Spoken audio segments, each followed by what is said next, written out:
I would like to offer this prayer to the wrestling gods. Once again, TNA has been the best show this week, and I will never talk ill about TNA. So as long as I live, amen, hallelujah.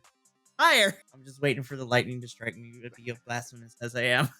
But anyways, hi all you BC WrestlePod nerds out there, and welcome to another rendition of the Takedown Troop Review, your weekly TNA Impact Wrestling review team.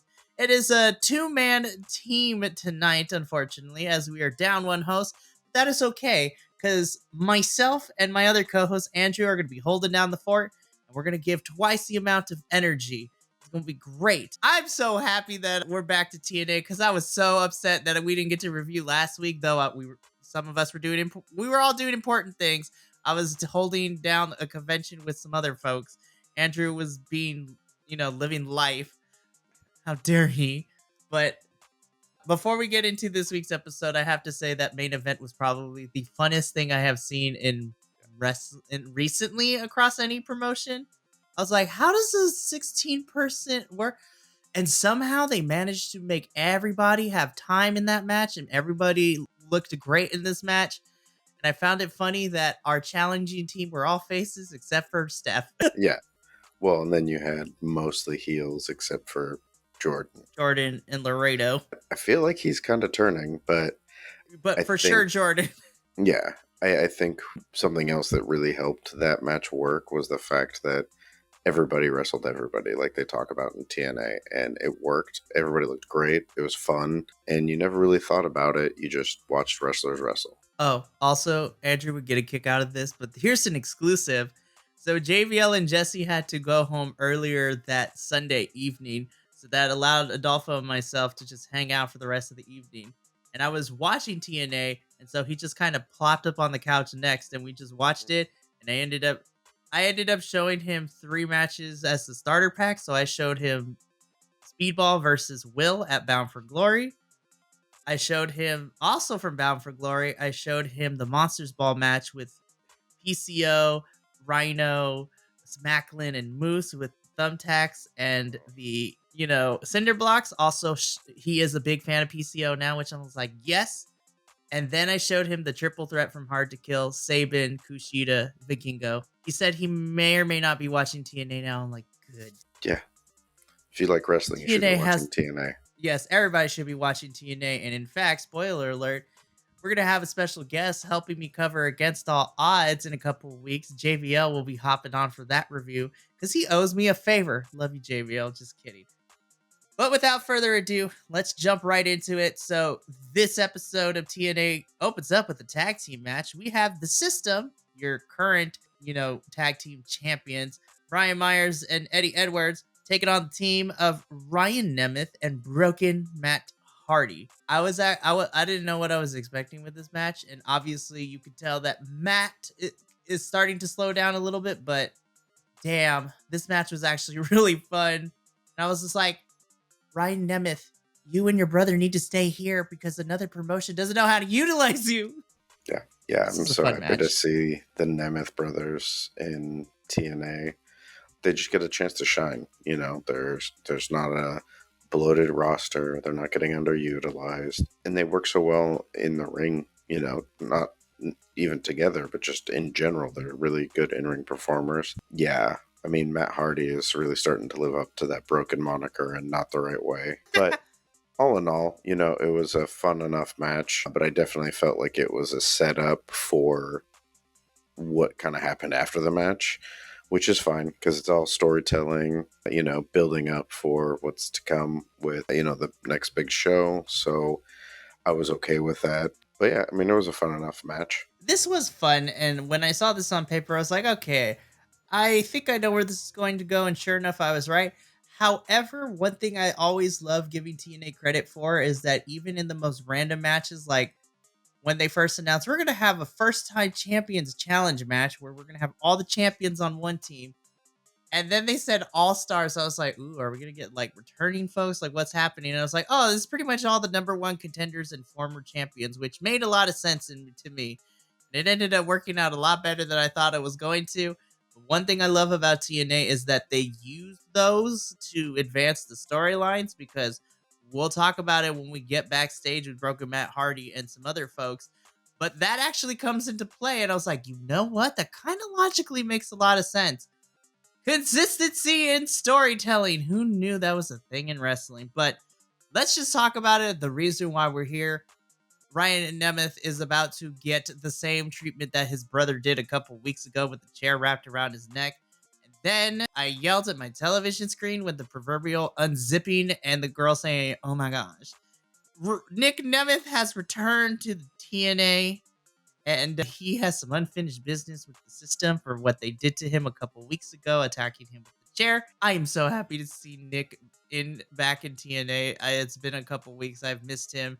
And it's nice that he's kind of teamed up with his brother, and I kind of like seeing him working with Broken Matt Hardy because Broken Matt Hardy and him have, you know, kind of formed a kinship, if you will, in the last couple of weeks leading into all this. I'm so I happy Nick is back. So because while I was watching it and doing some other stuff, I didn't realize that the ramp was the type of ramp that goes up to the apron level, because most of the time that I saw it, it was from the hard cam, and so I thought it was a ramp that went down and then you got up to the ring.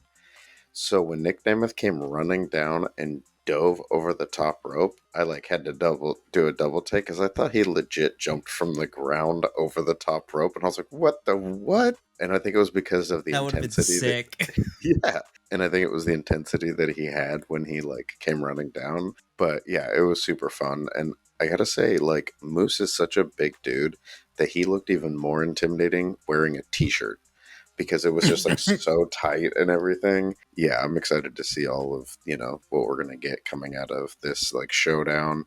And it is fun to see Nick Nemeth and, Ryan in there. They have a good, chemistry together. Obviously, they do a lot of stuff outside of the promotions that they've worked for, the bigger ones. And it's clearly that big brother, little brother kind of dynamic, but it works really well. And they have a very similar style, so I'm looking forward to seeing more of them in TNA. Absolutely. And we won't have to wait long to talk about what this means because and I should have said this before, but Ryan Nemeth and Broken Matt Hardy win the match. I was like, all right, so here we go. What's about to happen? And sure enough, we'll talk about that in a little sec. But we're gonna take a detour real quick because we catch Gia with ABC and they're talking about how they they're going back and forth. Chris Bay thinks that they are doing pretty okay. Ace Austin's like, we really haven't been on the same page, but you know what? Instead of breaking up, and they called out the trope too. They're like, instead of one of us getting really angry and turning heel, basically without saying those words, and attacking the other, we're gonna settle this in the ring, which sets up a match next week: Ace Austin versus Chris Bay to work out their differences. Look, I am not mad at this, knowing how good these two are as a tag team, but also knowing how good they are individually. I am ecstatic for this match next week. Yeah, the match is going to be awesome, but I feel like we've been building to either the end of ABC or the resurgence of ABC. But either way, TNA really needs to build up both their tag team divisions. So it just makes me nervous when I see the potential issues between tag team partners because we don't have very many. And as much as I've kind of I will watch the Rascals face ABC whenever they wrestle, but I'd really like some diversity. They're all phenomenal wrestlers, so this match is going to be crazy. I kind of hope it's the main, or at least gets a good amount of time because these two are going to be some of the, the future, their generation's major players for a while, and they kind of give me the new generation of Motor City Machine Guns, and so I'm looking forward to it. But I just really hope that we also have some focus on that tag division. I hope so too, because I would really love to see both tag team divisions thrive because there's a lot to offer, and sometimes, and I've said it before, and we've talked about it since we've done BC WrestlePod. Sometimes the tag team matches end up being probably my favorite parts of the show, the weekly shows, and the pay-per-views half the time, anyways. Yeah. But I'm excited for this match regardless. I hope this results in them finding a next chapter for their tag team instead of them being split apart because I don't want any more tag teams to split. I don't want them to. But speaking of tag teams, this is where we get the answer to our first match that opened the show because backstage, Broken Matt Hardy and the Nemeths are talking a little bit. And basically, Santino sets up two matches, and both of these are kind of big matches, too. I was just like, what happened? Like, this is what happens when we have a couple weeks until a pay per view. You could actually, nothing against Under Siege because I actually ended up enjoying Under Siege a lot more despite all the changes that happened. But we are getting probably in the main event Moose versus Broken Matt Hardy for the TNA World Championship. And then Ryan and Nick Nemeth are going to be going up against the System for the TNA Tag Team Championships. I'm like, all right, you already sold me on these two matches. I'm invested. This is going to be a good one. And I'm like, oh yeah, they're in Chicago. They kind of have to bring it. Yeah, it's gonna be an awesome match. That tag match is gonna be so good. Like all four of those people are phenomenal wrestlers, and I feel like there's gonna be a part of me that worries that Moose is going to do horrible things to Matt Hardy. That I think that match too is going to be pretty awesome. So I think it's just going to be a pop fest at that show. So yeah, that's going to be interesting. I'm excited. This is going to be fun. So we're not done with tag teams because this is where we get our first squash match. Well, technically, this is the only squash match we really had of the evening, which is actually really great to say. Take notes, Ring of Honor. Anyways, we get the Rascals taking on the tag team known as Sinner and Saint. I'm just like, okay, I kind of want them to win. I know they're not going to win, but the name alone, naming conventions, I'm like, this is going to be great. But ultimately, this was a squash match. This was a quick 5-minute bout. The Rascals pull up the victory, which was it was what it was, which ultimately led to what we needed to. I guess I thought we kind of finished the business, but anyways, Steve Macklin comes out. He attacks the Rascals. And now he's officially done with them. I was like, I thought we were done with them like when y'all broke up and argued a couple weeks ago, but I guess not. well, they cost Macklin his match against Kazarian, so I guess that's like reignited it or whatever. I don't know. I felt like this wasn't as much of a squash match. Like I feel like the chances that Sinner and Saint were given, like they got more than just what you would give like local talent a chance to show off. They got to set up some signature moves. They got a chance to actually get some work in, and I was really impressed by them. I hope wasn't expecting them to win. I wasn't surprised by that, but it was one of those matches where I was like, oh, I kind of want them to keep this team around. I wouldn't mind if we got to see them added to the tag team division. There's a couple people that have popped up recently. You brought up Ring of Honor. There's a couple of people that I've seen in there that while, yeah, they've lost pretty much all their matches, what they've been given to show makes me feel like they're like, okay, we're developing you. And I'd like to see more of that from TNA. They've brought in a few people to face off against some of their big name talents, and I'd like to see them keep those folks in and start building them up so we can actually start developing some division and start bringing up some young talent, because I think it could really help TNA. And I mean, I wouldn't hate seeing Sinner and Saint wrestle a few of the other tag teams, and even if they're losing, we get some depth and they get some experience, and after a while, they don't have to lose every match. So, yeah, I mean, I thought all in all, this match, I actually really enjoyed this match. It was quick, but it was a good exhibition of tag team wrestling. When we look at that lens, I think you're absolutely right.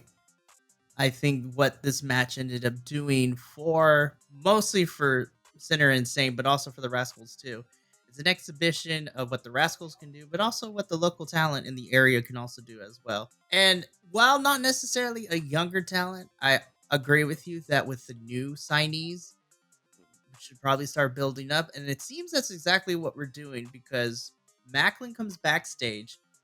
Gia is there. Macklin yells at Gia. I'm like, hey, watch yourself, Macklin. I'm like, don't yell at our favorite commentator and TNA, our backstage correspondent, Gia. How dare you? But he states that he's officially done, with the Rascals. So now he can focus on to his next problem, which is Mike Santana.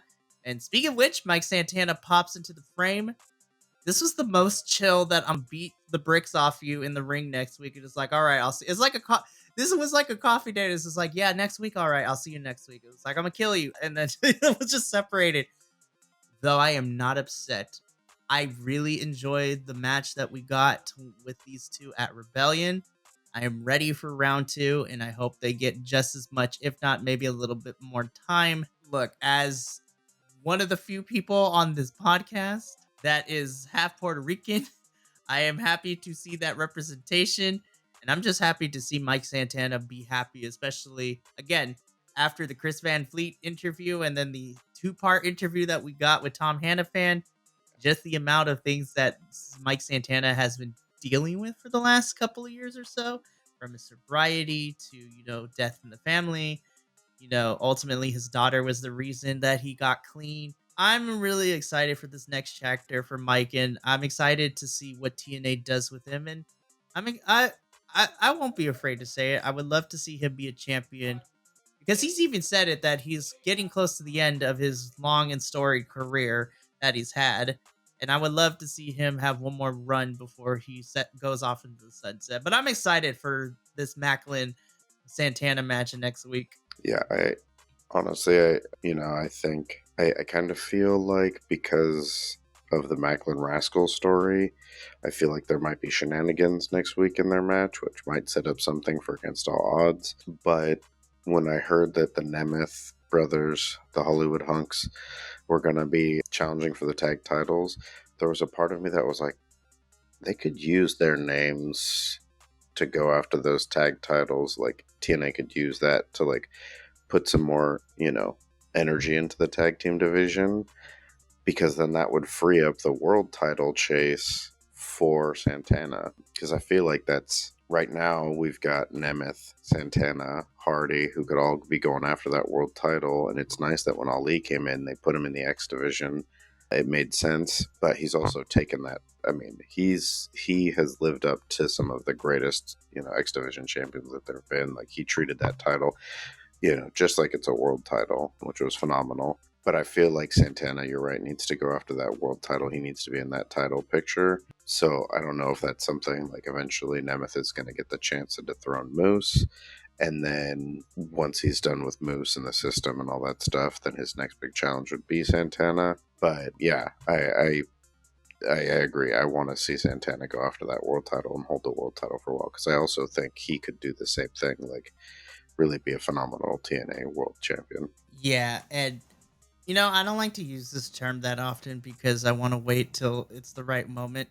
But right now, and I said this, me and Will said this when we did the No Surrender pay-per-view. Was it No Surrender back in yeah, it was No Surrender back in February. And we all talked about it, the post Scott D'Amore era. I was worried that TNA was going to not fall apart, but it was going to take steps back in a lot of their things.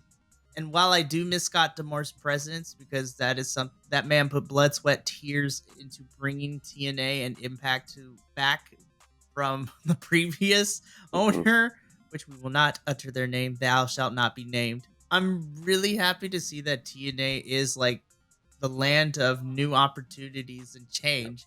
And that was very well evident when I interviewed Ash this past weekend, because she stated that the one thing that brought her to TNA was the fact that she got so much creative control over her character and the direction she wanted to go. And on top of that, being able to work with the team of Tommy Dreamer and Gail Kim, and just how loving and that they know the business and that she trusts them with the direction that they're taking TNA. That's why she wanted to go there. And I was just like, see, this just goes to show that TNA is the right place for everybody to come and do their things. What I also love about TNA is that they don't hold their talent down to, you have to sign here and you can't go anywhere else. Because we have a bunch of our TNA folks who are signed, but they also get to do other things as well, which is fantastic. But we go to commercial, and when we come back, I was ready to fight Frankie Kazarian for yelling at Mrs. Josh Alexander. I was like, don't you dare yell at her. I will fight you, Frankie Kazarian.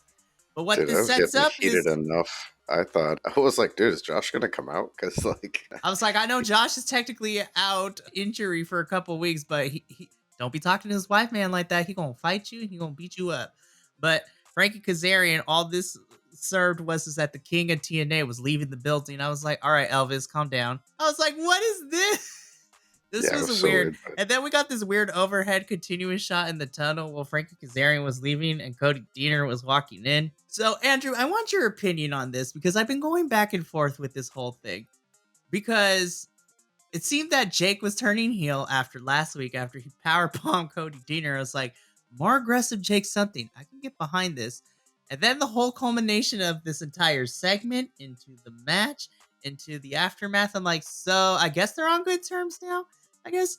But let's break this down in order. But initially, without giving too much away, as we're gonna go a bit by bit, are you just as confused as I am of what we're doing? I mean, I will say, this Cody Deere thing is super weird because even when it gets over, when the people's choice and all that kind of stuff, because every time he comes out to do it, no one is excited about it. People there, they're not excited for it. They're not cheering for it until he just says like the obvious thing, and then he says it and everyone's like, yeah, but it's like, yeah, but you didn't really give them a choice. You just like did the thing. Like it's just weird, but it doesn't feel like it's connecting enough that he's gonna like be over with it. Like no one's gonna be like, Cody Deaner's not doing that gimmick anymore because it was so hot. Like it's super weird. And then bringing in Jake, I'm in this weird place because it kind of bums me out because I feel like, what are we doing with Jake? Like he just wrestled for the X Division title. Like I was so excited for that because I thought he might be the one to dethrone Ali, which that was when I thought Ali was leaving, but like I feel like he could be used in so many other stories in so many better ways. But then there's the part of me that's hopeful that's like, okay, well maybe them putting Jake into this they're using him to bring this thing up, but I don't know. It's not working for me. Like I agree. I thought, maybe Jake was going to turn heel, and then that could be kind of interesting, and maybe he will still be doing that. I kind of got this feeling like Jake might turn heelish, and Dina's just going to be like his little friend that, like, there's the big strong guy, and then the guy that's like, yeah, yeah, yeah, like kind of on the side. The one that always gets beat up, but he gets through it because he's got this huge dude with him. But yeah, I don't know. If it doesn't pick up in some way or another soon, it's not working, and I think it's just time to move on from it. Yeah, but until that moment, let's recap what happened because everything leading into the match was weird to me, but the match itself was actually kind of great. But anyways, so as Frankie Kazarian is leaving, Cody Deere comes in and he does the People's Choice gimmick. Then he basically calls Jake to the ring because he has something to say to him. And, in hindsight, this makes a little bit of sense because we truly never got, since Deere has gone face now and Violent by Design and everything has kind of been retired for now. Deere never truly apologized to Jake years ago when they kicked Jake out of the group.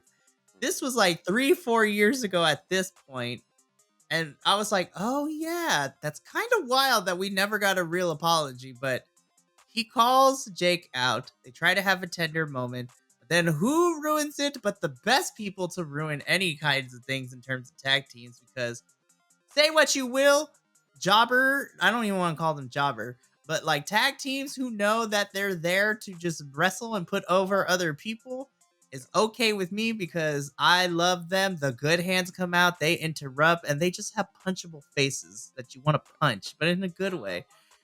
They ruin this moment. A fight breaks out, and Santino comes out and states that, we weren't just going to have this be a tag team match, but we're going to turn this into a KFC match. I was just like, is there going to be a drumstick, like finger licking good? Like, what's happening? Shout out to Tom Hannafan for making the very dad pun during the whole match, which was fantastic. But this literally turns into a Kentucky Fight Club match with Deere and Jake taking on the good hands. And as far as the match goes, this actually was kind of great. I loved it. Although I have to say, Go for it. What is a KFC match? Because from what I could see, it was just a regular match. I know. When they said Kentucky Fight Club match, I was like, are we going to get brass knuckles and kendo sticks? Like, is that what this is? But yeah, you're right. This was more so a regular match. I was like, you lied to me. But still, I forgot how much I like Diener and Jake as a tag team. I really, really do. Their combination finisher with Diener helping Jake get, set up that his move to go to into the void. I'm like, woo! Yeah, I don't know if they're gonna do something with Diener and something. I don't know if they're gonna continue together as a team, if they're gonna unify them. There's a part of me that kind of hopes they will, because maybe that means they've got plans for them. I'd like to see a new kind of spin on that. But either way, I just want them to do something with Jake, and no pun intended, because he needs a push. He's too good to not use him properly. I agree. And we've already said this the last 10 minutes or so. You have Jake who challenges Ali for the X Division Championship. And I hope that we do start picking up something for him and for Diener, whether that be separately or together, because you run the risk of this growing stale, because this is overstayed its welcome already for me. And I don't want Jake to go down with the ship. And I don't want Diener to go down with the ship either, because I like both of them individually. But ultimately, after a very fun match, Jake and Diener pick up the win. And they seem to be on good terms again. I was like, so Jake's back to being a face again? Question mark. Cool. All right. Well, we'll figure all that out later. So we go from this match backstage. Our champion Jordan Grace has an interview with Gia Miller. Gia asks her, so Jordan, I know you're coming off of that loss from last week. How is that, playing into or factoring into your match against Marty Bell later tonight? And Jordan, I love that she corrects Gia and clarifies. It's like, look, Gia, I might have been on the losing team, but I did not cost us that match. I'm like, you're right, Jordan. The system may cost the match for the whole champion team, because they were being selfish and would not tag anybody else but the system members. Shoot, it got so bad that Ali walked out of the match last week. It was one of the smartest moves he did. He's done. Yeah, he's done. He's finito. We'll talk about Ali later, because I'm like, ooh, I'm kind of interested to see what we're setting up here with the main event. But Jordan is going to bring it to Marty Bell, and we'll talk about that match later, because then we get another backstage segment. The system are fighting with each other because, again, your tag team champs lost in a non-title match, which I like that TNA is not afraid to have champions lose non-title matches like this, because it's good storytelling and you set up reasoning. But they're arguing with each other. Eddie Edwards, for some reason, I was like, Eddie, Moose is the leader, right? This is not Honor No More. Why are you taking the charge with this rah-rah promo? But it's to get them all back on the same page. And then our favorite person in TNA appears. Mr. Joe Hendry comes in to spoil the system's fun and makes a very clear-cut case that since Joe got the win for the Challenger team last week, that the system needs to be watching out, because Joe can probably come from it. If this means we're getting Joe versus Moose for that title in some capacity, sign me up immediately. I want more Joe Hendry on my television screen. But next week, this sets up a match where Joe and Eddie Edwards are going to fight. I was like, all right, so this is going to be a good match too. I'm excited. Yeah, I mean, it'll be interesting. Joe Hendry's another person that I'm just like, please do something with him, especially with all the, the heat he's got right now behind him. I want to see some more stuff from him, so I hope this is going to build to something. My favorite part was that when they were leaving, I think it was Brian Myers said to Joe Hendry, he's like, write a song about that. And my only thought was like, oh, he's going to. He's going to. you don't want to tempt fate with that one, because he's going to write a song about you. It's going to happen. I would love for Joe Hendry to write a song about BC WrestlePod. I'm going to shoot my shot. Be like, hey, Joe Hendry, I don't know how we would get this, but could you, write a song for us? Or, new intro song. Low-key, I'd be down for it. Look, Ash already made Will's day by signing a thing that I'm going to be sending this weekend, which, by the way, to all my BC WrestlePod boys that could not make the convention, look out, because there's some fun goodies coming your way. But I'm excited for this Eddie Edwards Joe Hendry match next week.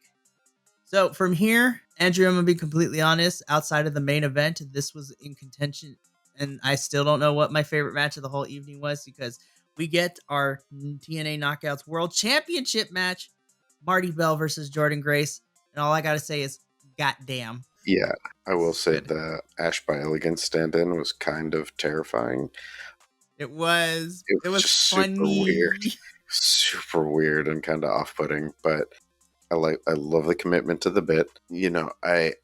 I really, this is something else that TNA does, and I'm happy that they're doing, especially with Jordan Grace, is they're clearly building to Ash versus Jordan at some point. But while they're doing that, because I do think, it's too soon, it's been too soon, that I like that they find ways to keep her busy, bringing in other talent, having some small little feuds, here and there, bringing in people with some names, some people who have been in TNA before, like Marty Bell, and giving us some really good matches to keep the champion active while we build up to a more substantial and regular TNA star to go against them. So I really appreciate that. As a side note, they keep advertising the 4 action figures every time one of those 4 wrestlers are wrestling. They are $50 a piece or $190 for all 4. I was like, well, you are crazy. No, I was thank like, you. somebody could give me those as a birthday present, a Christmas present, a Hanukkah gift, like whatever holiday, birthday, religion, like special religion day you want to. Sure. Look, I love wrestling stuff, and I can't get mad because I spent like $75 on some t-shirts like a couple weeks ago. But I cannot in good conscience pay for $150 for 4 action figures. Now, if it was $150 for like 10, then I might consider it. But $190 for 4 of them. It's almost never 200 mind. Yeah, bucks for that's. 4 figures. That's I was just like, crazy. they better be gold plated at that Yeah, point. I mean, that that all being said, this match though, yeah.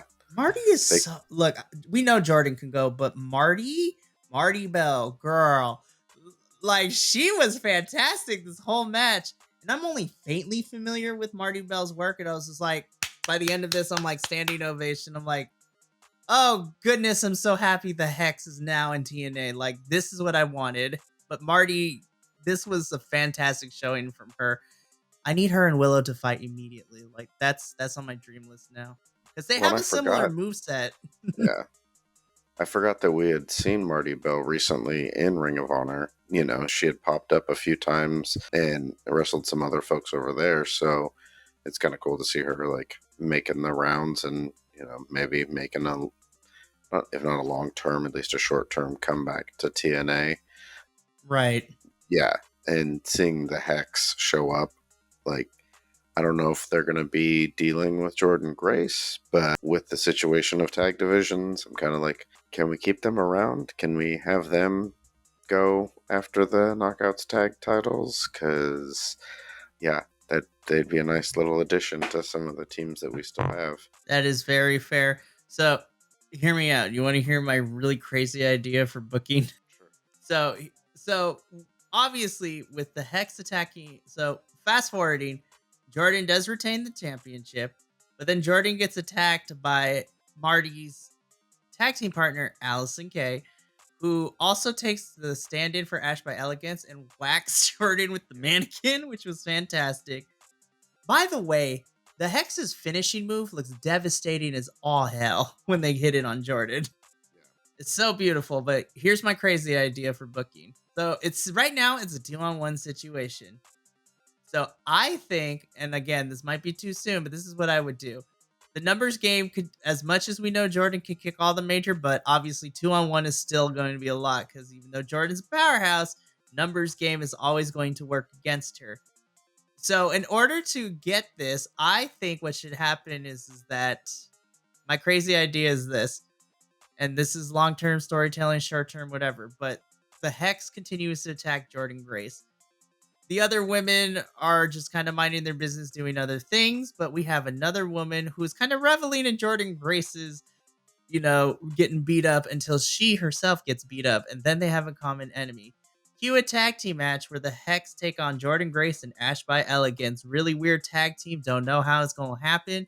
We feud for a little bit between these 4. Ultimately, by the end of it, as much as I love the Hex, Jordan and Ash come out the victor.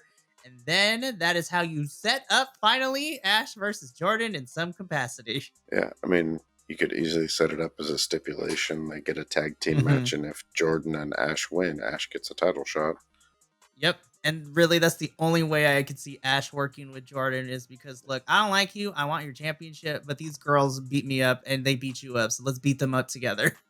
I mean, we saw how she reacted when Zaya Brookside, got blamed for damaging her stuff. So by them destroying that Ash by Elegance stand-in, that could be the start of something like that. So, and I hope this is the direction we're going for. This is my crazy booking because Miss Ash couldn't really say much when I asked her about Jordan in the interview. So I was like, ooh, maybe there's some stuff in mind. If that's the case, Ash, how dare you not tell me, but also love you. But this match was fantastic. This was one of my top 2 matches of the evening. Marty Bell is a fantastic talent. I love that the Hex are here. Jordan Grace got a gnarly scar at the end. She got a war scar at the end of this when we saw the digital exclusive with her earring and her ear. I was just like, this is fantastic. Yeah, I saw So, that before the match, actually. Before I saw the match, it happened in that rolling Death Valley driver that she did. mhm. Is you saw her pick her up and her try to reach over because I think she could tell her earring got caught. And then she went and did it anyway. And then she came up and she was walking over and she touched her and she was like, oh shit. So, yeah. Jordan Grace is a beast. This is a really good match. So then we get a quick recap video showing the saga that Jonathan Gresham is making people sick. And then, even though this was low budget as all hell, this is probably my favorite setup because Santino is with the close up in a dimly lit room calling Jonathan Gresham. And basically, not afraid to call it out, be like, hey, so every time people wrestled you, they get sick. Kushida got sick, a referee got sick. So, we have to space these opponents out for you because we don't want the whole roster collapsing by the end of it and not having anyone. But call me back so we can figure out what the final details when you take on the Death Machine, Sammy Callahan, which makes me super interested. And then we cut away to somebody's phone with having some missed calls, and we see Jonathan Gresham's hand just grab the phone. I'm like, I don't care. This is how you can do great promos with not a lot of budget because this fun camp Santino's just great in all these. I was like, we need more Santinos everywhere. Oh, yeah.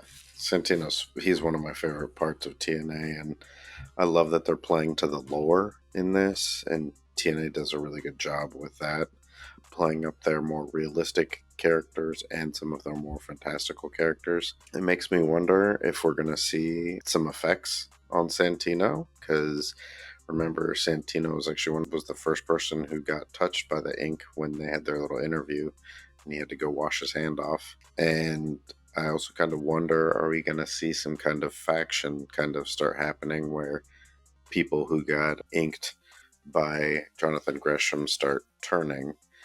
So it'll be interesting to see where we're going to go with this. But yeah, I love what they're doing with Jonathan Gresham. I think great use of him. It gives him something completely new from what he's done previously. And I think we're going to see him turned into this kind of like Mankind, Undertaker, Bray Wyatt, Papa Shango, like character that has that darkness, but then still has all of the crazy wrestling skills that Jonathan Gresham has. So I'm really enjoying what they're doing so far. I am so ready for this with Jonathan Gresham. I really, really am. And I hope they play up like the weird lore that this is with this character for Jonathan Gresham. And I hope they explore how come Santino hasn't been infected quite yet? Because you're right, because he was the first one touched by the ink, but he doesn't seem to be showing any effects. But I would love for this to become Night of the Living Dead, where people slowly get infected and then turn mad. It would be fantastic. But then we get into our next match of the evening, a second women's match. Who knew? Looking at you, Ring of Honor, because you only gave us one women's match this week. How dare you? But this one was kind of out of the blue, but I still enjoyed it. This was Jody Threat versus Tasha Steelz. I'm happy to see the Boricua badass back in TNA because it's been a hot minute since we've seen Tasha in here. Jody is rising in my ranks of one of my favorite peoples in TNA for the women's division, for the Knockouts division. This was a fun match. I I'm not gonna lie, I was kind of hoping to see Jody win, but it makes sense that Tasha picked up the victory here. What I'm hoping is that now that this has kind of been a return match for Tasha, I hope that TNA starts to do something more with her because last time we saw her, it was her versus Zaya, and then we haven't kind of seen her in a little bit, but she's back. I hope she stays that way. This was a fun match. I enjoyed it for what it was. Yeah, I was surprised too that Jody Threat lost. This was another thing that made me kind of nervous about tag teams because we already know Havoc is kind of out, and so we saw there was a digital exclusive like promo with Rosemary, I think it was, and so I was like, okay, cool. We've got Decay is down, MK Ultra's down, so we got our temporary tag team with the current champs. I don't want to see us splitting up Spitfire, so I'm hoping that what this is like similar to ABC. I hope it's like a resurgence, a refocusing, getting. I would like to see them go from the more fun loving punk rock to the more hardcore punk rock, like make that changeover. And so like really play into the just like beating the crap out of the other knockouts in the tag division. There was one point that was kind of rough. There was that apron backstabber that Tasha Steelz hit that seemed like a miscommunication. They both hit pretty rough. It was a solid match, but it was a little short for me, So I do hope that both of the ladies that wrestled in this match get to come out of this doing more. And I agree. I think, all in all, TNA's got a pretty small roster right now compared to previous years and especially compared to other promotions.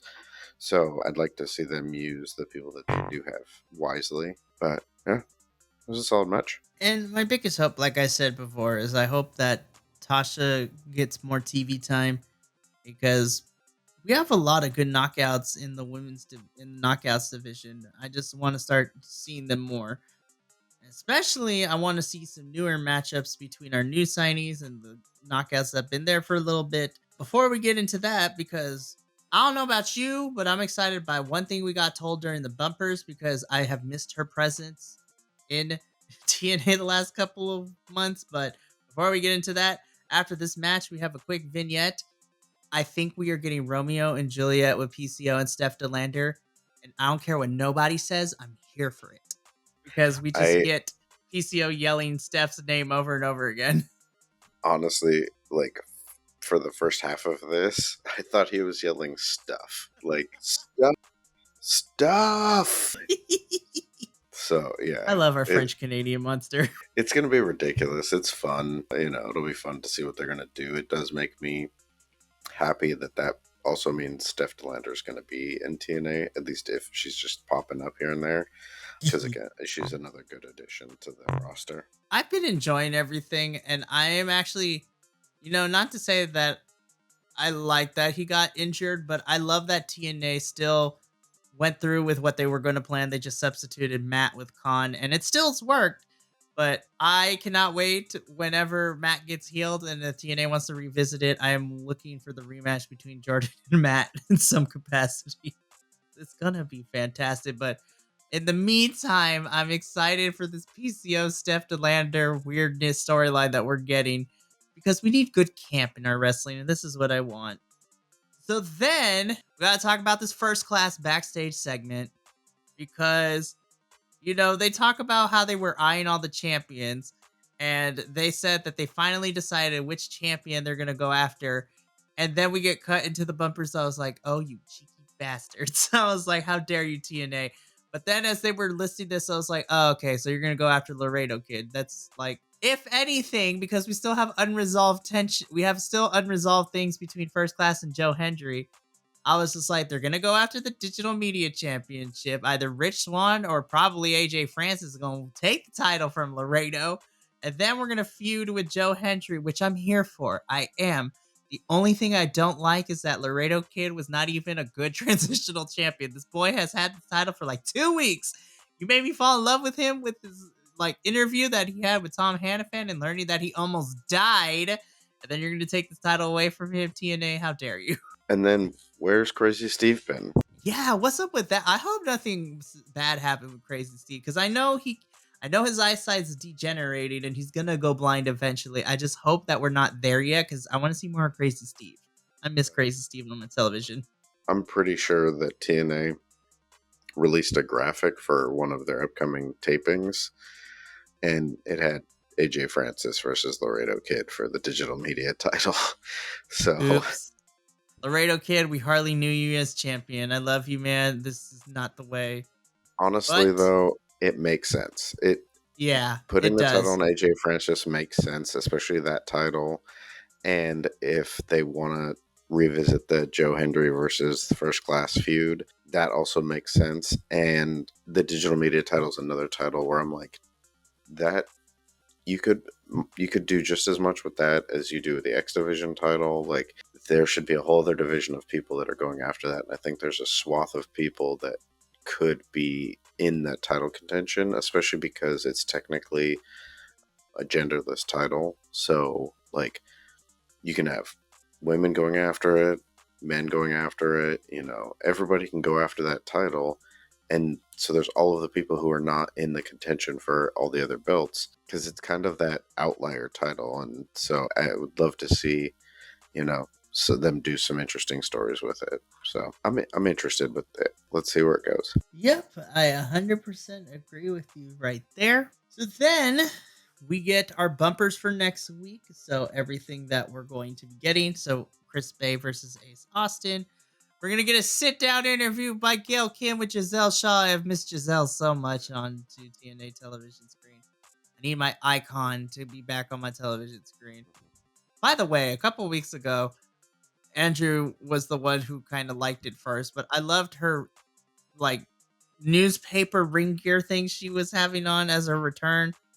I'm super excited to have Giselle back, and we'll see what goes from there.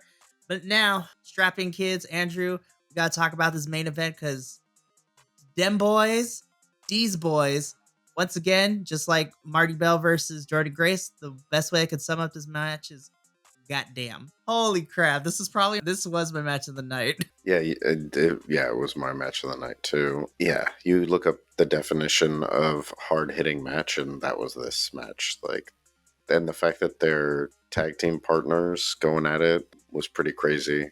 ABC's got a big match to follow up of tag team partners fighting each other next week. Man, so many crazy things. And when they started going for their moves too, it was so well done because not only were like the counters so good, but it made so much sense because you've got two people who tag together and have been putting their signature moves together. So it's like they know what those look like, they know what they feel like, they know how to get out of them, they know, oh, I can hit this out of it, which is unique to themselves. So yeah, it was really good. My only complaint was that at a certain point, the slap chops started to get a little much. And yeah, mind you, I wouldn't want to take any of those from those people. But, when we started getting into like the 50 count, I was like, all right, cool. Dude, like, let's do some other moves. I know you all can do other things. Please, let's do some other stuff. But yeah, outside of that, like, it was so good that there were a couple moments that looked kind of scary to me. Poison Rana, Trent Seven, and then the landing after Trent Seven did the suicide dive through the ropes. And like it almost looked like there was like a glitch because he like hit Bailey this way and then they both just collapsed the other direction. And so it was weird. I was concerned one of them might have gotten hurt, but they seemed okay. And Ali came out to watch this. The dude carrying his title looked like he was barely old enough to drive. He looked like, I was like, do you even have to shave yet? Like, what are you, like 14? So it's so weird, but yeah, this is an awesome match. Well, this is where it gets interesting too, because towards the tail end of this match, first, we almost had a full Enter the Matrix moment where the swarm of Secret Services, tried to take down Bailey, because earlier in the match, Bailey accidentally hit Ali when he was trying to go for a move on Trent. Trent moved out of the way, and Ali accidentally got hit by Bailey. Or was it? No, I'm just kidding. It wasn't. So the swarm of Secret Service agents tried to stop Mike Bailey, but it didn't work out. And then randomly, we have a Champagne Singh sighting just for no apparent reason. And he kind of cost Bailey the match. Obviously, Trent doesn't see this. Trent picks up the victory. But I'm like very interested. I was like, ooh, okay. Look, say what you will about Singh's character. The man is a pretty decent and good wrestler. And I'm kind of interested. I was like, I don't believe these two have ever really feuded before. So color me intrigued. Well, if you noticed when Singh came out, he was in the suit. He had the Ali pin on his lapel. So I think we're getting another cabinet member. Yeah. So yeah, it'll be interesting to see where that goes, and I'm super excited for Trent I Seven am too. versus Mustafa Ali. I will never get over how much I enjoy the Birminghamer finisher from Trent. That thing is so beautiful. So when you hit that on the apron, Oh my gosh. Oh my god. But Trent is your winner, and he's going to against all odds to face Ali. I would have been excited for Speedball and Ali, but Trent versus Ali is a match that I didn't know I wanted until we got the official graphic. And for me, this is a first time matchup that I get to see between these two as well. Maybe they fought in the past before on the independents, but for me, on television purposes, this is going to be the first time I get to see Trent and Ali go at it. And that prospect has me really excited. There's not enough words that I can use to describe all the feelings I'm feeling about this, but this is how you get me excited to watch a pay per view with the prospect of how two talented individuals can burn the mother freaking roof down. I'm really excited because the matches we have so far for Against All Odds, I'm actually really, really excited. And I think Trent versus Ali right now, honestly, I'm putting it at the top of my list. I think this match is going to burn the roof and be a barn burner. I'm so excited, but I gotta contain myself. And that's just the 3 matches we got. I can't even imagine who Jordan's going to face. Like if we're gonna have a knockouts tag team match, like all the other matches we could potentially get. I'm excited for.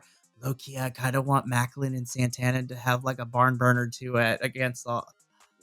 I was like, y'all got to save this because we got Slammiversary in July. I was like, oh yeah, Against All Odds, this is going to be fantastic. What do you mean this is not a Big Four pay-per-view? But again, this is where I think TNA thrives because they make every single pay-per-view and every match on these pay-per-views count, regardless if it's part of a Big Four for TNA or not.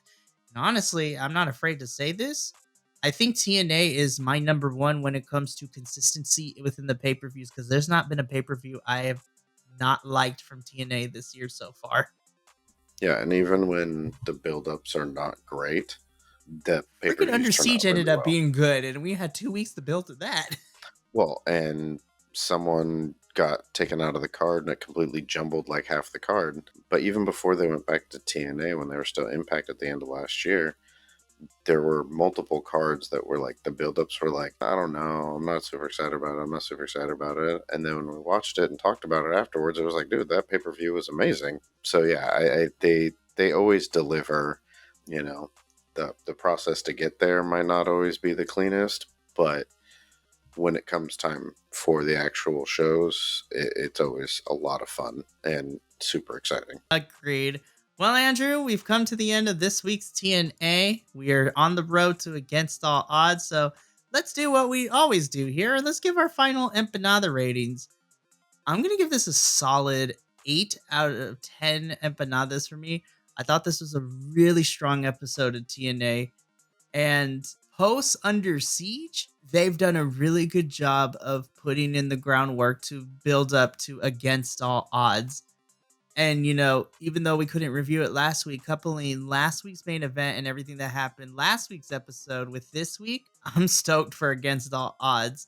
So I give this a solid 8 out of 10. The wrestling was great. Promos were pretty decent. TNA always makes me excited to see what's going to happen next. And I was like, darn, now I gotta wait another whole week for an episode of TNA to come back on, which is one of the few promotions that makes me excited to look forward to what we're getting to each week. But this week, I give TNA an 8 out of 10. Nice. I gave it a 7.9 out of 10. It was a decent night of action. It had some highlights, but it wasn't too big of a show. There was nothing that was too, mind-blowing. There were some incredible matches. Like, the main event was super good. There was definitely, built some interest in the matches for Against All Odds. but since it wasn't really a go home show, it didn't quite have that energy to it. But I do like where we're going with some of the things, and I like what we might get by the time we get to Against All Odds. I'm really excited. I'm also really bummed that you can't do Against All Odds review with us. How dare you? No, I'm just kidding. Without going too much into detail, I'm super excited for Andrew. Even though he won't be reviewing Against All Odds, he will be doing something more important than that. And I'm excited to hear all about the adventures when you come back for it, my friend. But me and Andrew got to get up on out of here. We're both tired, but this was a fun way to cap off our Friday evening. Andrew, thank you so much for being here and reviewing this week's TNA with me. And hopefully next week, all three of us will get back together because I miss our little trio. So here's hoping. But for myself and Andrew, Will, and the rest of the BC WrestlePod boys, remember, take care of yourself, love one another, stay Bi-Conic. More importantly than anything, you always deserve to finish your story. But also, I'm going to add this moniker too. Make sure you always acknowledge your own story too, because every person has one and everyone has an important thing to say. But until next week's Takedown Trip review, we love you. Catch you later. Thank you so much for tuning in to another Vibe Tribe production. What's going to happen next time? Well, you're going to have to tune in to find out. But until then, remember, take care of yourself, love one another, and as always, make sure that you keep the good times rolling. Thank you for being here, and we'll see you next time.